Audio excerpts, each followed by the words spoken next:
مدینے کی ایک سرد رات خلیفہ حضرت عمر رضی اللہ عنہ گشت کر رہے تھے۔ دور خیمے میں ان کو بچوں کے رونے کی آواز آئی تو وہ قریب گئے اور انہوں نے دیکھا کہ ایک عورت چولہے پر ہنڈی چڑھا کر بیٹھی ہوئی ہے اور بچے رو رہے ہیں۔ اس نے اس بڑھیا سے پوچھا کہ ماں یہ بتاؤ کہ یہ بچے کیوں رو رہے ہیں؟ اس بڑھیا نے کہا کیا بتاؤں، یہ جو چولہے پر ہنڈی رکھی ہے اس میں صرف پتھر اور پانی ابل رہا ہے۔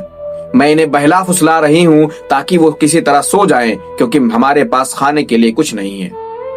حضرت عمر رضی اللہ عنہ کی آنکھوں میں فوراً آنسو آ گئے اور وہ فوراً بیت المال میں گئے اور وہ اپنے کندھے پر آٹے کی بوری اور گھی لے کر آنے لگے۔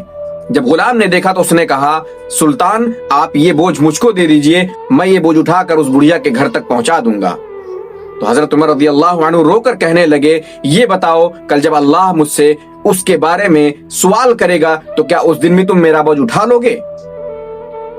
حضرت عمر رضی اللہ عنہ اپنی پشت پر آٹے کی بوری اور گھی لاد کر اس بڑھیا کے گھر لے گئے اور انہوں نے اپنے ہاتھوں سے کھانا بنایا، اور جب تک کہ بچوں نے پیٹ بھر کر کھانا نہیں کھا لیا تب تک وہ وہیں بیٹھے رہے۔